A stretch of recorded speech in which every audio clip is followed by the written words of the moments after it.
Okay. Now, yesterday we started with types of remedies. Correct? Types of remedies में we were done with first one, that is suit for rescission of contract. Okay. Now, इसके बाद जो remedies हैं, especially this particular remedy, suit for damages.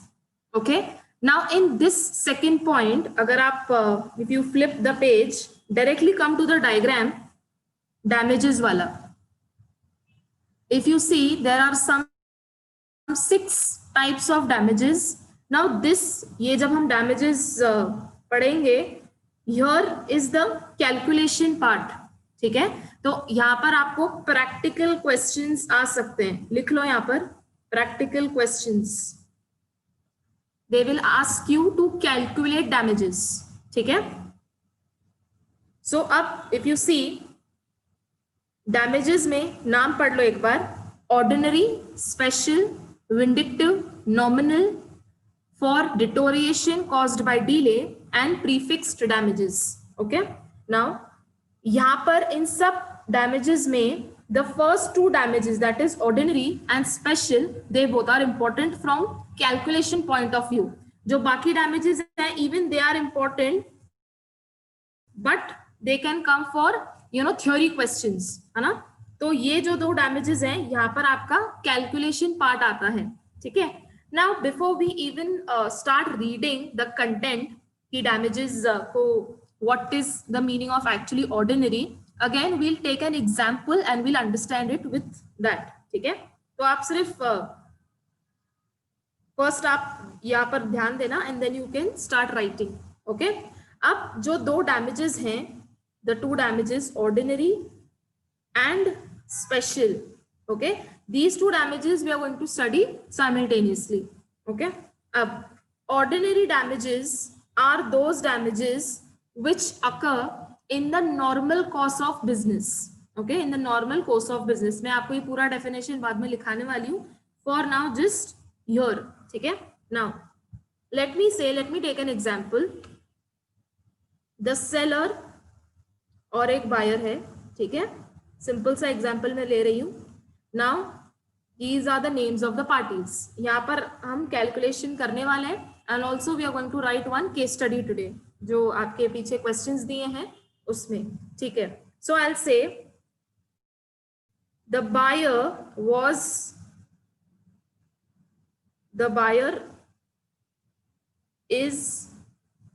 Buyer is going to purchase.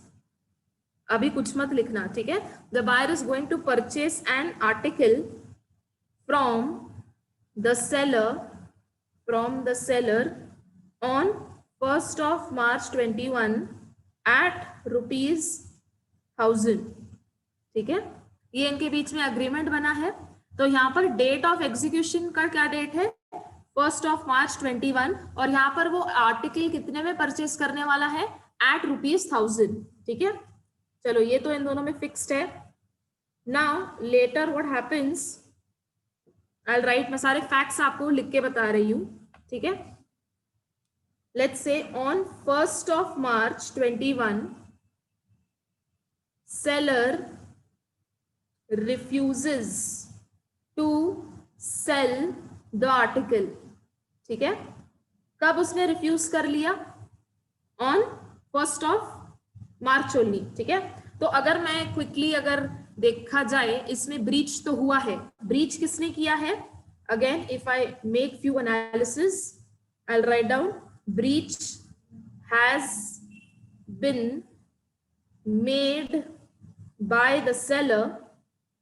ठीक है? और अगर मैं इसको और स्पेसिफाई करूं, ये कौन से टाइप का ब्रीच है?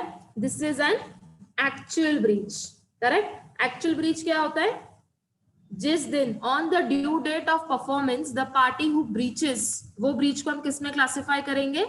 On in we'll classify it in actual breach. ठीक है? Now these are few facts.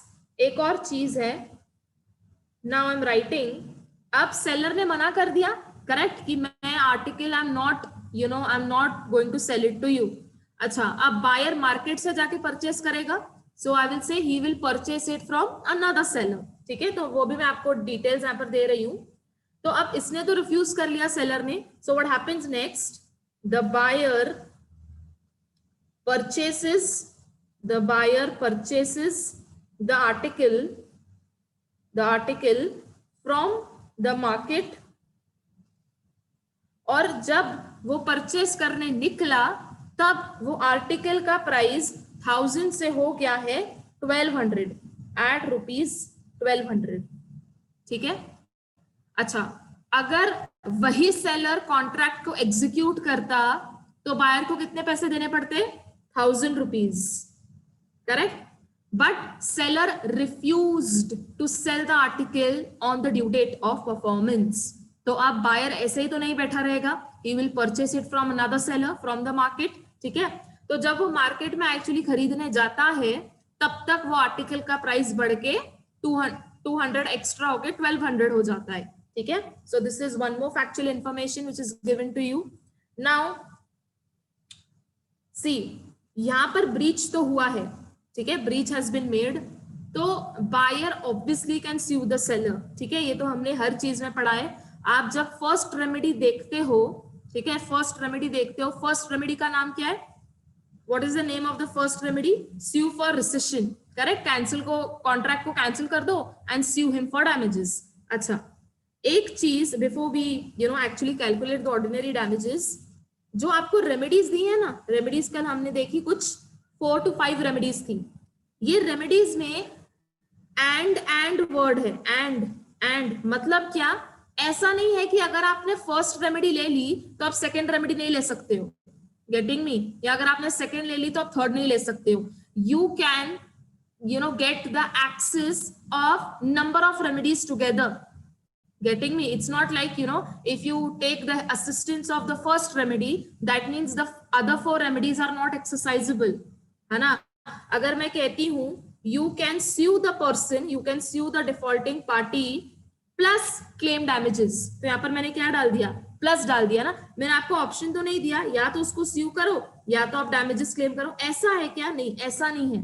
You can sue him also plus you can claim damages also. ठीक है, तो ये सारी रेमेडीज आपको सारी इकट्ठे आप यूज कर सकते हो। ठीक है, although there is a difference, although there is a restriction, which 2 remedies you can club together, आप ऑल 5 रेमेडीज क्लब नहीं कर सकते हो। ठीक है, उसमें भी कुछ चीजें हैं which we'll understand, but you can club 2 remedies together which are in parallel line. ठीक है, now what are we speaking of, what are we calculating over here, we are calculating ordinary damages. ठीक है, I hope आपको जो facts दिए हैं case के वो क्लियर हैं कि ये 1000 में पहले खरीदने वाला था, फिर सेलर ने ब्रीच कर लिया, कब ब्रीच कर लिया, 1 मार्च को ही ब्रीच कर लिया, so it becomes an actual breach on the part of the seller. अब वो बायर ऑफ कोर्स उसको स्यू करेगा, तो but we are not discussing that, what are we discussing. अब बायर ऐसे ही बैठा रहेगा क्या, एक सेलर के भरोसे ही बैठा रहेगा क्या, नहीं, of course he will go to the market and he will purchase the article, but जब वो खरीदने जाता है तब उसको आर्टिकल 1200 में पड़ता है। देखो अब वो खरीदेगा तो सही, because of course there is a demand. ठीक है, तो ये हम नहीं सोचेंगे कि he should wait and then he should see कि आगे चल के प्राइस कम होती है क्या, नहीं। आपको केस में जो दिया है, आपको केस में जो फैक्ट्स दिए हैं, आपको उसको फेस वैल्यू पे कंसिडर करना है। आपको केस में ये दिया होगा that when he bought the article from the market, at that time the market price rose from 1000 to 1200. ठीक है, so calculate the ordinary damages. I'm sure majority of you all have understood the answer. चलो मुझे बताओ ordinary damages कितने होंगे, how to calculate ordinary damages, आपके हिसाब से क्या होगा answer.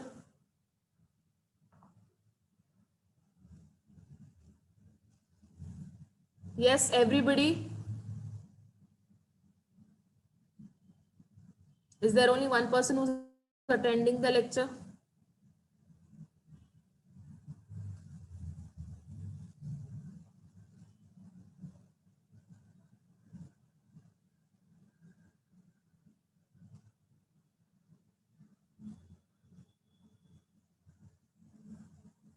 Correct. He can claim ₹200 as ordinary damages. मतलब क्या, जितना उसको नुकसान हुआ है ना, 1000 तो वो मार्केट को भी पे कर रहा है, बट 1000 के साथ साथ एडिशनल कितना पे कर रहा है, 200।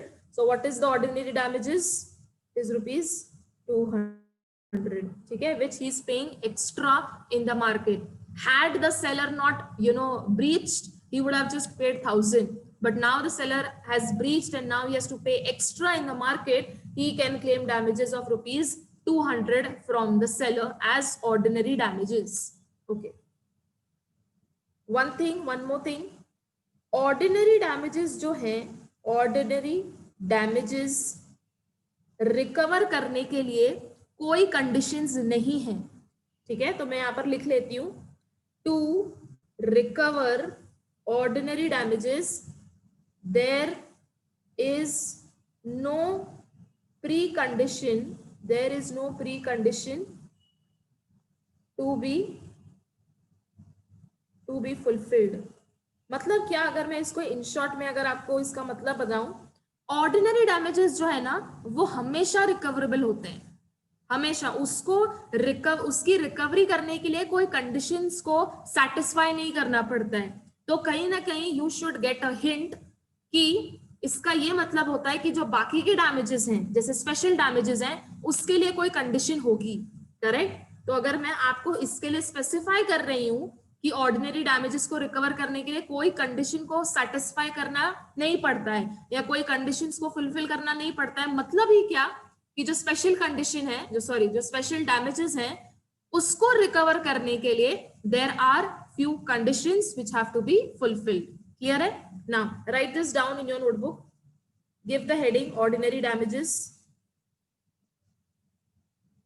ये पूरा फैक्ट्स लिख लो जो मैंने यहां पर लिखे हैं. आप इतना लिख लो and then I'll dictate you few sentences which will clarify what are ordinary damages.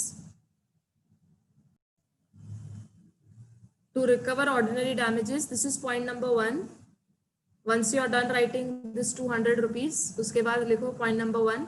To recover ordinary damages, there is no precondition to be fulfilled. ठीक है? This is point number 1. अब point number 2 लिखो. I'll dictate point number 2. Make sure you're writing in your notebook only.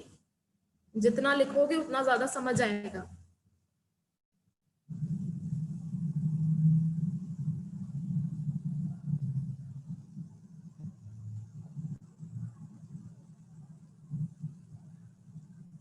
Write down point number 2. The damages which arise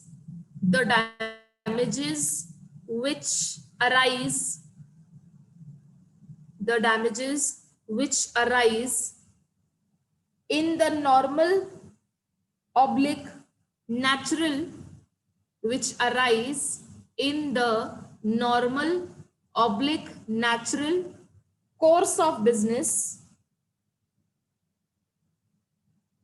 The damages which arise in the normal oblique natural course of business are called as ordinary damages. Are called as ordinary damages.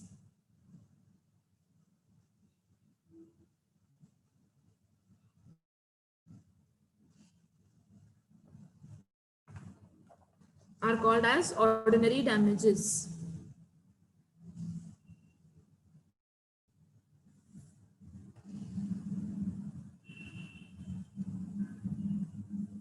Now, before we read the example, I want you all to read from this line to this line. सिर्फ इतना पढ़ो जितना मैंने highlight किया है.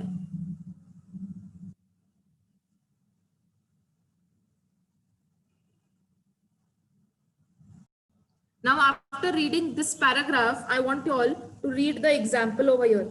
देखो आपको example समझ रहा है क्या? See the calculation part. ये जो केस है, for now just leave the case aside. जब हम स्पेशल डैमेजेस पढ़ेंगे then we'll read the case, because इसमें दोनों डैमेजेस की बात की गई है. So first we have to understand what is special damages. ठीक है? So for now read the example. A agrees to sell B bags of rice at how much rupees 5,000. ठीक है? On the due date of delivery the price of rice goes up to 5,500. A refuses to deliver the bags to B. B can claim from A rupees 500 as ordinary damages. तो देखो यहाँ पर भी उसने refuse कर लिया, he refuses to deliver the bags, मतलब उसने ब्रीच कर लिया। अब बी किसी और से जाके खरीदेगा, और किसी और से खरीदेगा तो प्राइस कितनी देनी पड़ेगी उसको, 5500, क्योंकि मार्केट में राइस का प्राइस बढ़ गया है पर बैग, ठीक है। तो अभी वो मार्केट से जाके खरीदेगा 5500 में, सो ही कैन क्लेम फ्रॉम ए ₹500। 500 कैसे आया, 5500 minus 5000 is 500 as ordinary damages arising directly from the breach, ठीक है। तो कॉन्ट्रैक्ट में प्राइस कितना लिखा था, 5000। जिस दिन ड्यू डेट था उस दिन सेलर ने रिफ्यूज कर लिया, ठीक है। तो वो मार्केट से जाके 5500 पे खरीदेगा, तो मतलब वो 500 एक्स्ट्रा देगा पर बैग। तो अब ऑर्डिनरी डैमेजेस कितने होंगे, ordinary damages will be 500 multiplied by number of bags, correct. यहाँ पर हमने उन्होंने हमको बताया नहीं है कि कितने बैग्स वो खरीदने वाला था, दे हैव जस्ट गिवन अस पर बैग का प्राइस। सो ये आपको ऐसे कैलकुलेट नहीं करना है, ये मैं आपको बता रही हूँ।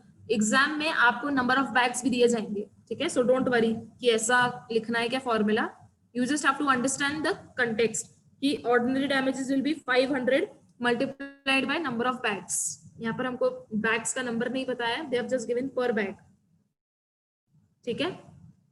Have you all understood this example?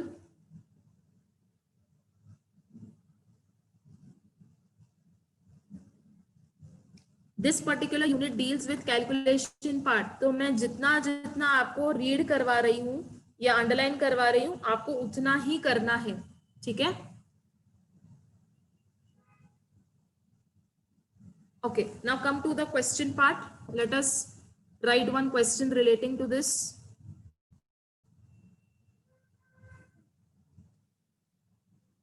Yes, come to question number 19. Question number 19 के बाजू में लिख लो 4 marks.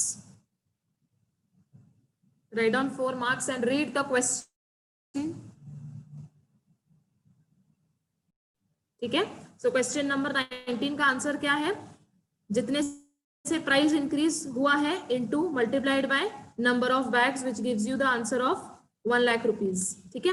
Now what is the understanding part over here, see देखो हर स्टूडेंट, अगर ये क्वेश्चन आता है एग्जाम में, every student would able to answer this. बस अगर उसने ये छोटा सा अगर प्रोविजन पढ़ा है, they would be they will be able to answer, है ना। सबका आंसर 1 लाख आएगा। तो यहाँ पर ना एग्जामिनर का पॉइंट ऑफकोर्स ये रहता है कि 1 लाख आंसर आया है कि नहीं, but where do they concentrate more, they concentrate on the drafting part of the answer, getting me. तो आप जितने आंसर को नीटली ड्राफ्ट करोगे, I don't mean by cut काट पीटी नहीं करोगे, वो तो ऑफकोर्स नहीं करना है, but by the choice of words, ठीक है। Now this answer is lengthy, I will be dictating you all, write down the answer for this.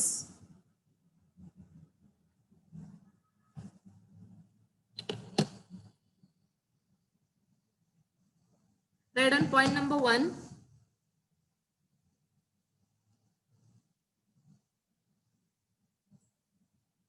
अच्छा ये रिपीटेड है क्या, then a contract has been broken in, एक second ना, just give me 1 minute, in the usual course of things, ठीक है। चलो point number 1 तो एक काम करो आप, एज इट इज ये किया गया है। So from here till usual course of things,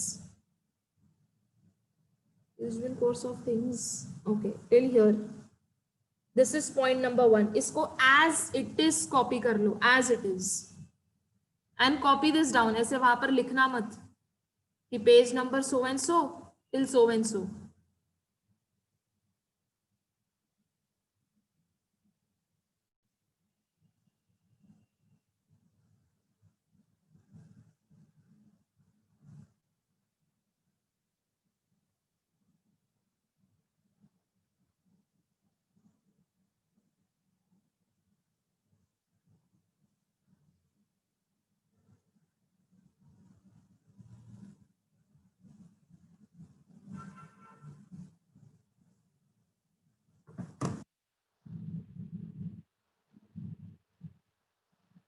copy down as it is, जितना मैंने मार्क किया है।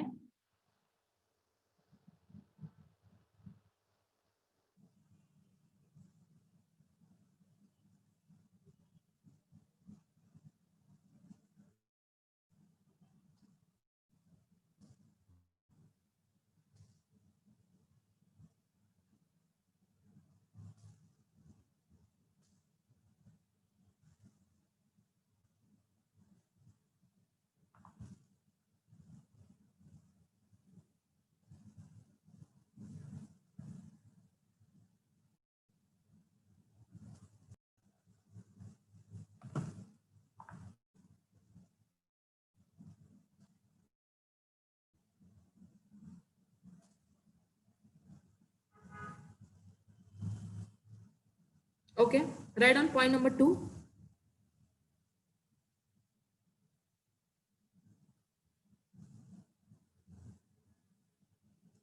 लिखो पॉइंट नंबर 2. हाँ. The given facts state that the given facts state that the given facts state that K entered into a contract with P. K entered into a contract with P for purchase of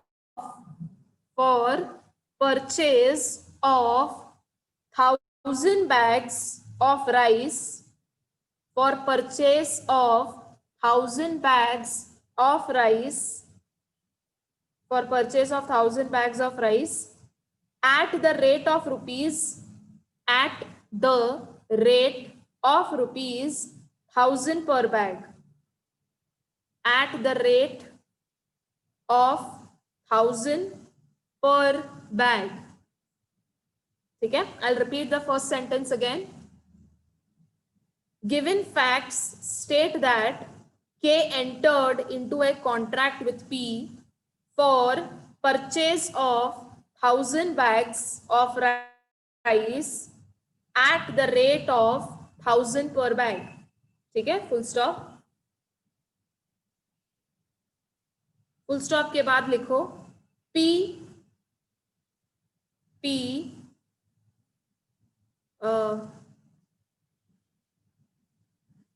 does not fulfill his promise. P does not fulfill his promise on due date.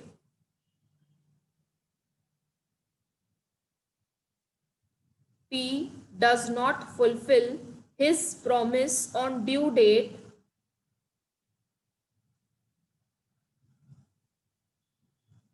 full stop. Okay, इसके बाद full stop दे दो. P does not fulfill his promise on due date full stop. This act of P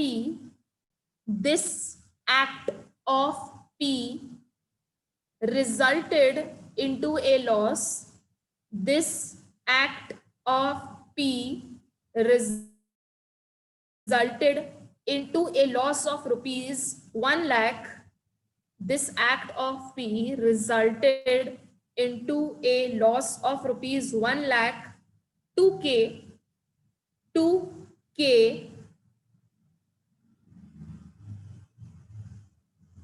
This act of P resulted into a loss of rupees 1 lakh to K as he had to purchase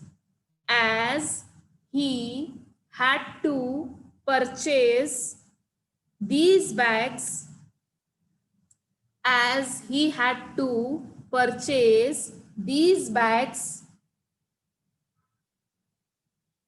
at rupees 1100, as he had to purchase these bags at rupees 1100 per bag from the market.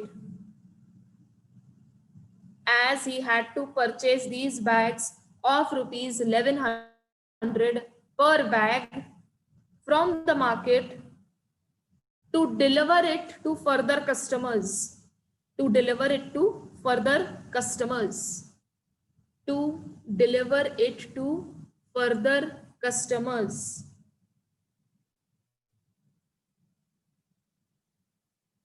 To deliver it to further customers. Full stop. This is point number 2. ठीक है.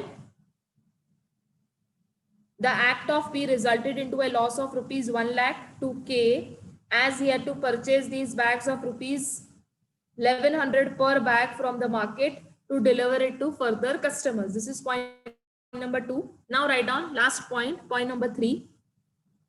Accordingly,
अब यहाँ पर light ही चली गई है, अरे यार।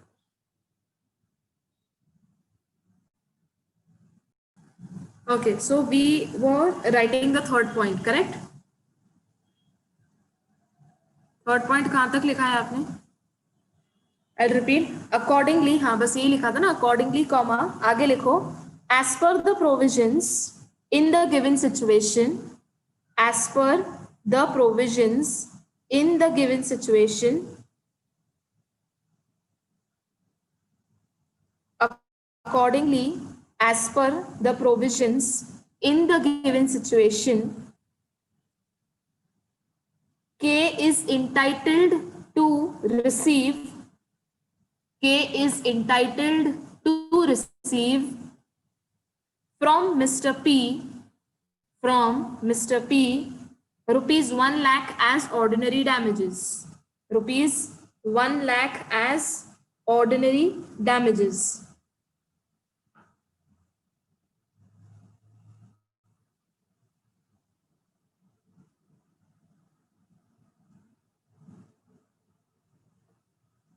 I'll repeat the third point again. Accordingly, comma, as per the provisions in the given situation, K is entitled to receive from Mr. P rupees 1 lakh as ordinary damages. Okay? Done. Read the question again. Sorry, read the answer again. देखो आपको framing part समझ रहा है?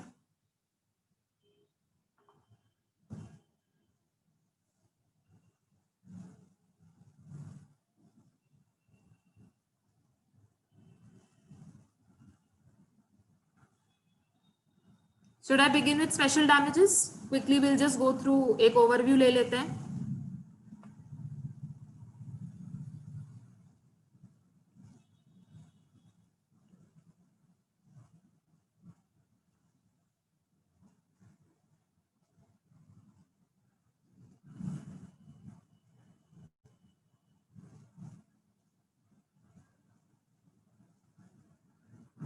ठीक है? Again, just look at the screen. Do not write anything for now. Okay. अब special damages में ना बहुत सारे forms होते हैं. क्या होता है? बहुत सारे forms होते हैं. And we are gonna study, जिसमें से आपको syllabus में 2 types of forms दिए हुए हैं. And that too they have explained in the example part. ठीक है? अब देखो. I'll write here seller, buyer. ठीक है? ऐसा भी हो सकता है, this is the first transaction, correct? This is the first transaction. जब बायर सेलर से आर्टिकल ले लेगा, ऐसा भी हो सकता है कि ये बायर फर्दर कस्टमर्स को सेल करे, correct? Not necessary that this buyer will consume the article और he has purchase it for self consumption और फॉर पर्सनल यूज. ऐसा भी हो सकता है कि इसने फर्दर कस्टमर्स को सेल करने के लिए खरीदा है. तो अगर मैं आपको एक डायरेक्ट एग्जांपल दूं, so usually what happens, the wholesaler sells it to whom? Sells it to the retailer and the retailer sells it to the customers, correct? तो इस केस में होलसेलर कौन हो जाता है? He becomes the seller.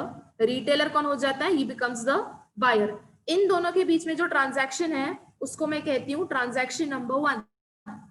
फिर आगे जब एक बार रिटेलर को गुड्स मिल जाएंगे, फिर रिटेलर सेकंड ट्रांजैक्शन में कौन बन जाएगा? सेकंड ट्रांजैक्शन में रिटेलर सेलर बन जाएगा और कस्टमर कौन बन जाएगा? He will become the buyer. This I will called as transaction number 2. Correct? ये होता है.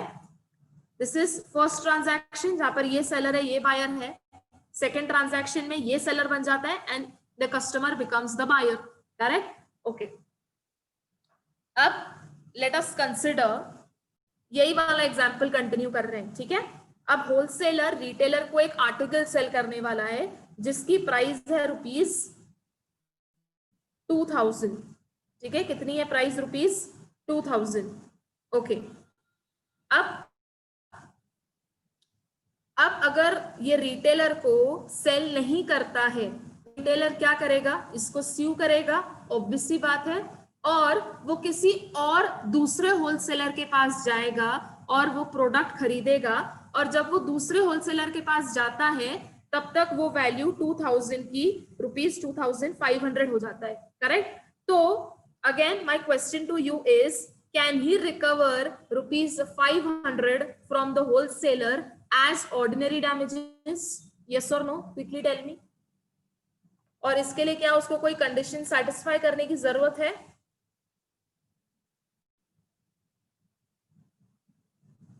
yes or no, tell me quickly। वो जो हम रिटेलर की बात कर रहे हैं, we are specifically talking about transaction number 1, ठीक है। सो ट्रांजैक्शन नंबर 1 में retailer was selling the article, sorry the retailer was purchasing the article from the wholesaler. कितने में वो खरीद रहा था? 2000 रुपीज में। बट ऐसे मान लेते हैं कि होलसेलर ने ड्यू डेट ऑफ परफॉर्मेंस पर होलसेलर ने रिफ्यूज कर लिया कि मैं तुमको नहीं बेच पा रहा हूं because of an number of reasons, stock खत्म हो गया और वट एवर इट इज, या किसी और को बेच दिया। तो अब रिटेलर क्या इसी के पास रहेगा? No, the retailer will go in the market and he will purchase the same article, but वो जब तक जाता है वो आर्टिकल का प्राइस 2000 से 2500 हो जाता है, ठीक है। So my question to you is, can the retailer claim rupees 500 as ordinary damages from the wholesaler? Yes or no, quickly tell me, from the wholesaler। और ना ये प्लीज कीप आंसरिंग, क्योंकि देन आई फील कि वापस से कुछ ये तो नहीं हो गया, डिस्कनेक्ट तो नहीं हो गया और something like that. So keep answering, ठीक है। So of course the answer is yes। मेरा सेकंड क्वेश्चन था आपसे, does he need to fulfill any preconditions? इसका आंसर क्या है? नहीं, हमको कोई प्रीकंडीशंस को सेटिस्फाई नहीं करना है, बिकॉज हमने क्या पढ़ा है जब हम ऑर्डिनरी डैमेजेस पढ़ रहे थे, हमने ये पढ़ा है कि कंडीशंस कुछ सेटिस्फाई करनी नहीं होती हैं, ठीक है, because ordinary damages are always recoverable, ठीक है, ठीक है। ये तो हो गया क्लियर कट। तो हमने यहाँ पर किसकी बात की? We have spoken of transaction number 1, ठीक है। अब सेम बात करते हैं होलसेलर, रिटेलर और यहाँ पर आ गया कस्टमर, ठीक है। अब रिटेलर, होलसेलर इसको कितने में बेचने वाला था? 2000 रुपीज में, और रिटेलर अपना मार्जिन लगा के कस्टमर को कितने में सेल करने वाला था? 2300 में, ठीक है। तो इसका होलसेलर का प्रॉफिट कितना था? 300 पर आर्टिकल, ठीक है। ऐसा ही होता है, रिटेलर अपना भी प्रॉफिट एड अप करके then he sells to the customer, ठीक है। अब हुआ क्या था यहाँ पर? ये होलसेलर ने इसको प्रोडक्ट बेचा क्या? नहीं, होलसेलर ने तो ब्रीच कर लिया था उस दिन पर, और रिटेलर ने फिर मार्केट में जाके कितने में खरीदा वो आर्टिकल? मार्केट में जाके 2500 में खरीदा। अभी हमने जस्ट ऊपर यही चीज डिस्कस की है, he purchase the article from the market, और उसने ऑर्डिनरी डैमेजेस कितने क्लेम किए थे? 500 पर आर्टिकल, ठीक है, पर आर्टिकल, ओके। इसके लिए कोई कंडीशन सेटिस्फाई करने की जरूरत है क्या? The answer is no, because ordinary damages are always recoverable, okay. अब हुआ क्या? ये रिटेलर को ऑर्डिनरी डैमेजेस तो मिल गए, होलसेलर ने इसको ऑर्डिनरी डैमेजेस दे दिए, तो मैं यहाँ पर लिखती हूँ ऑर्डिनरी डैमेजेस टिक मार्क, ठीक है। अब बात आती है स्पेशल डैमेजेस की। अब बात आती है किसकी?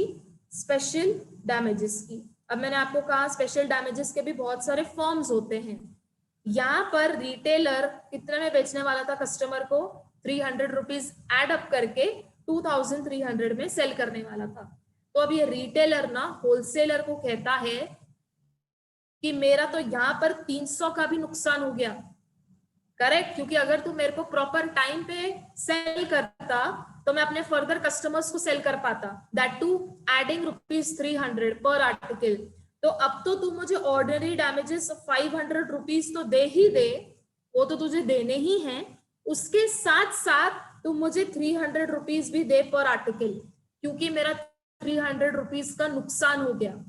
अगर यही तू मुझे प्रॉपर टाइम पर सेल करता था तो ये 300 मेरा प्रॉफिट होता था पर आर्टिकल, बट अब मेरा प्रॉफिट होगा क्या? नहीं होगा, क्योंकि मेरे पास आज आर्टिकल ही नहीं है। अब मैं जब बाहर जाके किसी और से खरीदता हूँ फिर जाके कस्टमर्स को बेचता हूँ। हो सकता है कि कस्टमर्स भी किसी और से खरीद लें, करेक्ट? तो customers, I am losing my customers are losing faith on me, the timing, जो ट्रस्ट एक होता है कस्टमर्स को, वो अब इट्स फेडिंग अवे। सो ये रिटेलर अपने होलसेलर से क्या कहता है, you have to give me ₹500, उसमें तो कोई डाउट ही नहीं है। उसके साथ साथ you give me ₹300 also, you give me ₹300 also. Now I am not asking you that whether he can recover ₹300 or not, ये हमको बाद में पता चलेगा, but just tell me कि यहाँ पर जो रिटेलर का इंटेंशन है, क्या ये सही है या नहीं? आप सोच के बताओ। आप रिटेलर हो, आप बिजनेस कर रहे हो, आप मार्केट में बिजनेस क्यों कर रहे हो? प्रॉफिट्स के लिए, करेक्ट? हर बिजनेस का प्राइमरी ऑब्जेक्टिव क्या रहता है? Profit making. सेकंड क्या होता है? Long standing in the market, correct? कि हम टिके रहें। Goodwill is the motivation, reputation बनाना है उनको, they want to create trust. But कहीं ना कहीं प्राइमरी फैक्टर, प्राइमरी ऑब्जेक्टिव क्या रहता है? To earn profit, correct? तो यहाँ पर जो रिटेलर कह रहा है, देखो रिटेलर का ये 500 क्लेम करना, ये तो ऑब्वियसली बनता है। So we are not discussing on 500 rupees. My only question to you is whether the intention of the retailer to ask ₹300 from the wholesaler in addition to 500, is this intention right or wrong? बस मुझे yes or no में बता दो, intention सही है या गलत है? अब वो रिकवर हो सकते हैं या नहीं हो सकते हैं, वो तो हम बाद में देखेंगे, ठीक है? That is yet to be discussed. उसका एक कंडीशन है जो कि हमें बाद में पता चलेगा। Yes, tell me whether the intention of the retailer to ask for ₹300 is right और wrong. Now whether he should ask, whether he can ask, वो हम देखेंगे, बट इंटेंशन सही है क्या? ऑब्वियसली सही है ना, ऑब्वियसली ट्रू, क्योंकि इसका तो नुकसान हो रहा है ना 300 का। Getting me? ठीक है। अब एक बेसिक सा स्पेशल डैमेजेस में मैं लिख रही हूं, special damages, I write down, to claim special damages a condition is to be fulfilled. अब अगर रिटेलर को 300 रुपए क्लेम करना है, रिकवर करना है, तो उसको एक कंडीशन सेटिस्फाई करनी पड़ेगी। और this is not a condition, I will just erase this and I will write down, it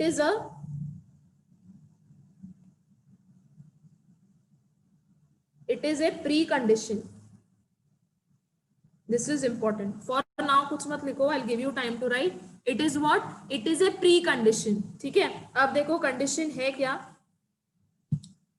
condition simple है कि रिटेलर जब होलसेलर से बिजनेस कर रहा है ना, तो ड्यू डेट के पहले ही, या रादर कॉन्ट्रैक्ट बनाते वक्त ही, वो होलसेलर को ये बता दे कि मैं ये जो गुड्स तुझसे ले रहा हूं, मैं इसको फर्दर सेल करने वाला हूं कस्टमर्स को, that too adding ₹300 as margin, और मैं उनको 2300 में सेल करने वाला हूं। So don't you think basic condition है? What is the basic condition?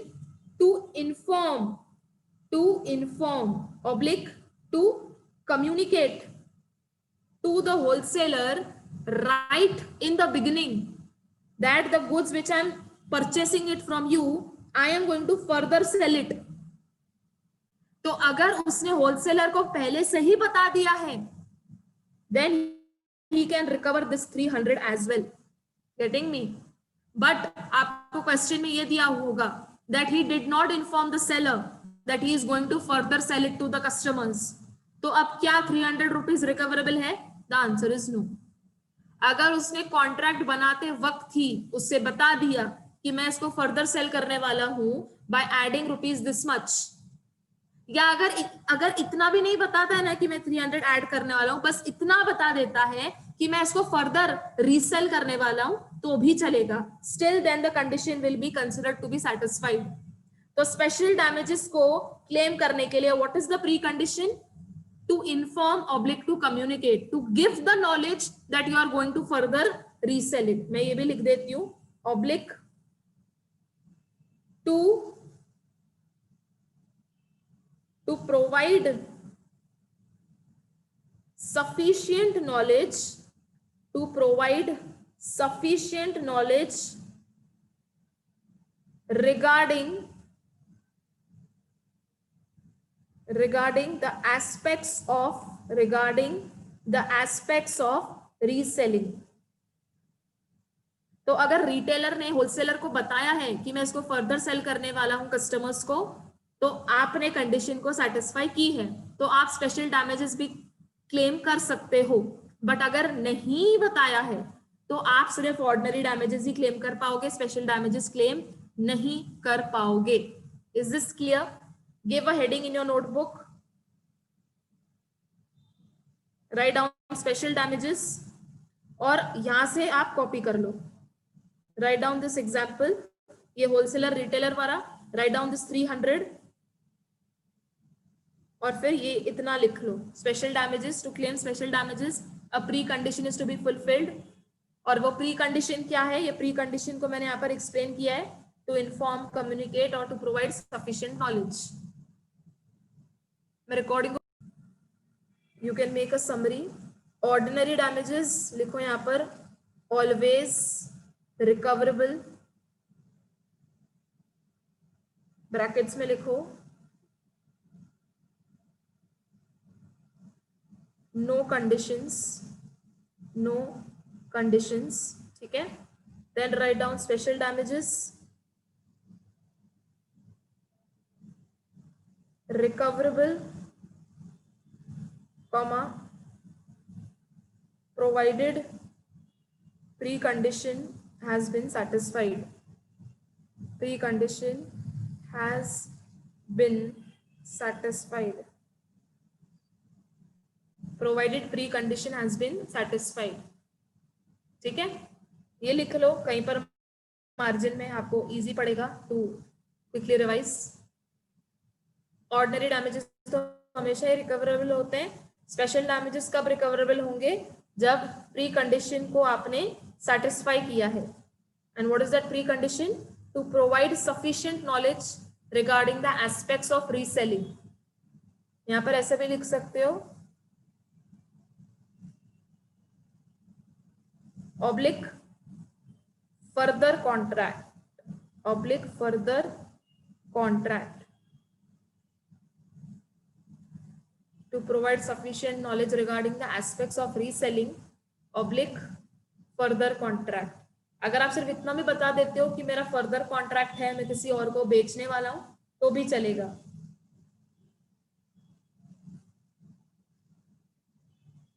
ठीक है।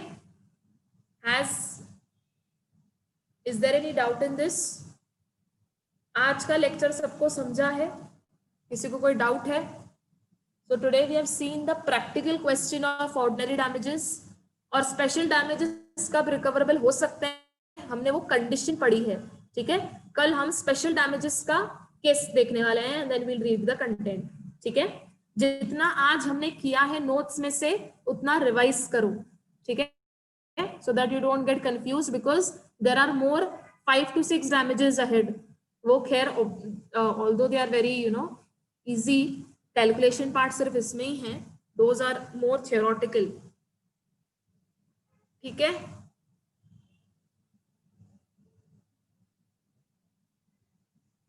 चलो, I will see you all tomorrow. Keep revising.